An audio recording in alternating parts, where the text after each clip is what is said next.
වතුර ගලන කාලෙට ඇවිල්ලා බලනවා ඊට පස්සේ ඇවිල්ලා මාස දෙක තුනක් මයි නැති ඇමතිවරුත් එනවා. ඉතින් ඔබතුමාලා කිව්වට මේවට ප්‍රතිපාදන පාස් වෙන්නේ නැලු. මේ දරේ වතුර ගම් වතුර ඊ ආව දෙනකම් මේ කුඹුරු මේ ආයේ යට වෙලා තියෙනවා. A very good evening and welcome to a brand new edition of Weekend Primetime News. I'm Arundhati Mudanayaka. First a look at the stories making headlines tonight.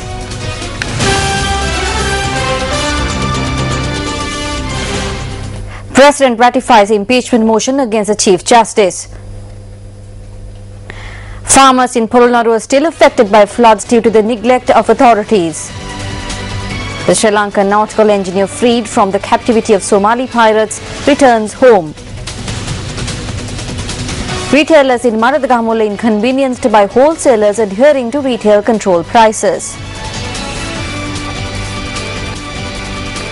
Polonnaru was once known to supply rice to the entire country thanks to its irrigation system. However, the deteriorating irrigation system in the district today has hampered the supply of rice to the country and has also inconvenienced many farmers. As a result, our correspondent in Polonnaru, Asela Dharmavangsha, compiled this report with the use of a mobile phone. කුඹුරු සම්පූර්ණ යට වුණා. මේ අපේ කන්න දෙකක් මේ කුඹුරු වලින් කිසිම ආදායමක් ගන්න බැරි වුණා. එක කන්නක් පැහැෙන කොයිම යටලා විනාශ වුණා. ඊළඟ කන්නේ වතුර නැති වුණා. කිසිම රජයේ හැම නිලධාරියෙකුට පොළොන්නරු දිස්ත්‍රික්කයේ මහාධිශාපතිතුමා පොළොන්නරු දිස්ත්‍රික්කයේ ඇමතුමා වර්මාර්ග ඇමතිතුමාට ඔක්කොටම අපි ලියුම් දුන්නා. ඔක්කොම කරා. කිසිම අපට මේ වෙනකන් සහනයක් ලබා දීලා නැහැ කුඹුරු වලින්. DM Heenbanda, who is a farmer in Parakumpura, Madirigiri, expressed these views after being disappointed with the fate that has befallen him and his fellow farmers. Paddy cultivation in Parakumpura was severely affected by the recent inclement weather. News First correspondent in Polonnaru, Asela Dharmavangsha, visited the area in order to look into the plight of these farmers. The village of Parakumpura is situated 6 kilometers off Madirigiri. කොහොමද මොකට සල්ලි වියදම් කරේ කොච්චරක් යනවද මේ කුඹුරක් කරේකට මේ වගා කරන්න හුඟක් අපි ශ්‍රමයෙන් හුඟක් අපේ ශ්‍රමය කරන්නේ. ඉතින් අපිට යන්නේ මේ ඩීසල් වලට මේ ඒ වගේ ඉතින් අනිත් අවශ්‍ය කරන ඒවාට තමයි කම්කරුවෝ අඩුයි. රුපියල් 30000ක් විතර යනවා සාමාන්‍යයෙන් මඩ වැඩි ඉවර වෙලා එනකොට. අක්කරයකට. ඒ වගේ මුදලක් යනවා. 1,200 hectares of paddy land has been cultivated by close to 300 families in the Parakumpura village. අපට ඉතින් ඔය මේ කුඹුරු ඉතින් පහුගිය කාලෙත් යට වුණාට ඉතින් මේ යසරේ අපිට නියගේ වතුර කුඹුරු වල තිබ්බේ නැහැ මැරුණා. ඊට පස්සේ බිත්තර වී දෙනවා කිව්වා. බිත්තර වී දුන්නේ කුඹුරු වැඩ ඉවර වුණාට පස්සේ සමහරුන්ට වී බුසලයි දෙකයි හම්බුනේ. අනිත් ඒවා නැහැ හම්බුනේ නැහැ. වැඩ ඉවර වුණාට පස්සේ තමයි බිත්තර වී ටික හම්බුනේ. Due to the recent inclement weather, these paddy fields were inundated, destroying not only the harvest but also shattering the dreams of many farmers in the area. 200 hectares of paddy fields in the area were destroyed as a result of the Kaudulla tank reaching spill level. The Kaudulla reservoir is one of the main tanks in the Polonnaru district. All spill gates of the Kaudulla tank, which has a capacity of 110,000 acre-feet, were opened owing to recent heavy rainfall. According to farmers, their cultivations were submerged when the Kahaolia Oya overflowed following the opening of the spill gates. These visuals and the views expressed by farmers in Parakumpura highlight the problems that plague this community. News First cameras bear testament to this. Tonight we brought to you the story of Heenbanda and several other farmers in this village. News First will continue to report on the problems faced by people in many other areas as well. The section of road from Gallala to Manampitiya on the Polonnaru Batikula road constantly flooded.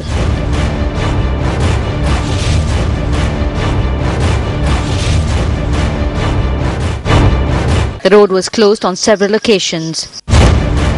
The road, which is closed over 2 days, is reopened. However, the road remains submerged by 1.5 feet of water. Why are authorities idle when this crucial road, which connects farmlands, is flooded following the slightest rainfall? When will steps be taken to resolve the issue? President Mahinda Rajapaksa signed the letter of removal for Chief Justice Dr. Shinani Bandaranayake this morning after the impeachment motion passed in Parliament on Friday was submitted to him. A communique issued by presidential spokesperson Mohan Savarnayaka states that the president accepted the motion passed by a majority of members of parliament. The communique adds that the presidential order removing the Chief Justice from office was submitted to Dr. Shirani Bandaranaike by a senior assistant secretary of the presidential secretariat and an officer of the presidential security division. Mohan Savarnayaka said that prior to signing the letter of removal, the president met and held discussions with a group of Supreme Court justices. This meeting had taken place at Temple Trees yesterday. Mohan Savarnayaka said that the appointment of a new Chief Justice will take place in the coming days. Secretary to the President Lalit Veeratunga said that while the nomination for the position of Chief Justice must be approved by the committee in Parliament, such a nomination has not been submitted as yet. While Speaker Chamal Rajapaksa chairs the committee, it also comprises the Prime Minister, the Opposition Leader, MP D.M. Swaminathan and MP A.H.M. Azwar. UNP General Secretary Tisha Athanayake says there is no legal power to remove Chief Justice Dr. Shirani Bandaranaike or to appoint a new Chief Justice. Issuing a media release, Athanayake says a motion to remove the Chief Justice from her position was not properly passed in Parliament. Tisha Athanayake says that as a result of the court verdict which quashed the report of the Parliamentary Select Committee, Parliament does not have the power to enforce such a report. In his release, Athanayake points out that a motion to remove the Chief Justice from a position was not tabled in Parliament in accordance with the standing orders. The UNP General Secretary says that as a result, the removal of the Chief Justice is unconstitutional. Athanayake says this act will pave the way for the international community to interfere in matters concerning Sri Lanka at the UN Human Rights Council in Geneva. The JVP commented on the manner in which the UNP acted during the impeachment process against the Chief Justice at a media briefing held today.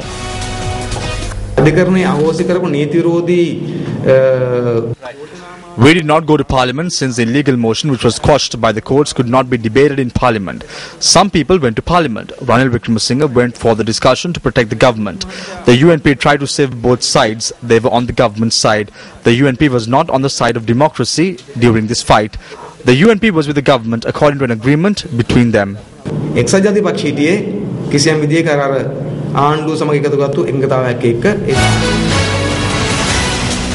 A seminar to raise awareness regarding the impeachment of the Chief Justice was held in Piliandala yesterday. රටේ නීතියක් තියෙනවා නීති පද්ධතියක් තියෙනවා නීතියට සියලු දෙනාම ගරු කරන්න ඕනේ. දැන් රජයේ There is a law and a legal system in the country. Everyone must respect the law. Now the government does not accept court orders. Parliament does not accept court orders. There is now a question as to why the people should accept court orders. That means anarchy has been introduced to society. There is no system to resolve conflicts between people. There is no system to resolve problems between people and the government. There is a situation where court orders are not being accepted. Why are they working to bring down the judiciary? ඇයි අධිකරණය කඩා වැටීමට මේ කටයුතු කරන්නේ? Up next is the newspaper cartoon of the day.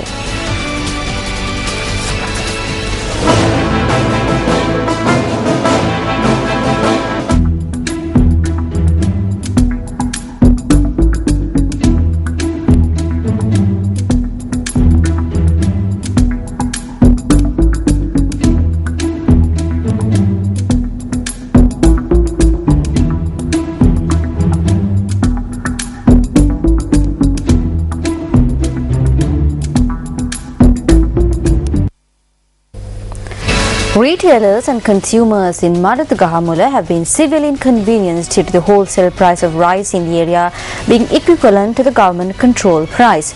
News First visited the area to inquire into the situation. According to government imposed maximum retail price, a kilo of samba can be sold for a maximum of 70 rupees while a kilo of nadu can be sold for a maximum of 60 rupees. However, wholesalers in Madugahamula are now selling their stock for the same MRPs. Several retailers who are facing hardships as a result expressed these views to us. There are rice varieties in Madugahamula which are being sold for 70 rupees. When we informed the Consumer Affairs Authority, they said they cannot interfere with wholesale prices.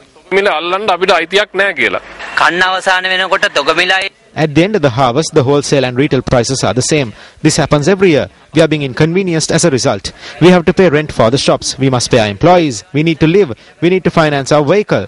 Rice traders are facing a serious problem. We have been made to sell rice like we are selling stolen goods. We urge the government to impose a maximum wholesale price like they have imposed a maximum retail price. Wholesalers in Mardagahamulla say that they have been forced to charge high prices due to the lack of supply.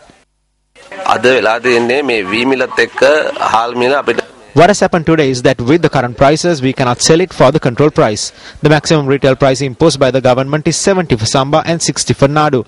But in comparison with these prices, we cannot even match it.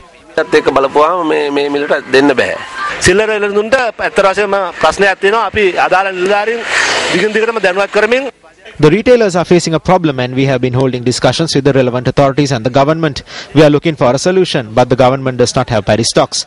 Private traders have stockpiles of paddy. Therefore, a problem has arisen due to the increase in prices.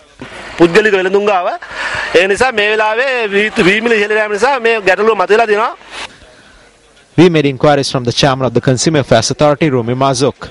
He said he would hold discussions with the Minister of Trade and take the necessary steps. The United National Bhikkhu Fund convened a media briefing in Colombo today.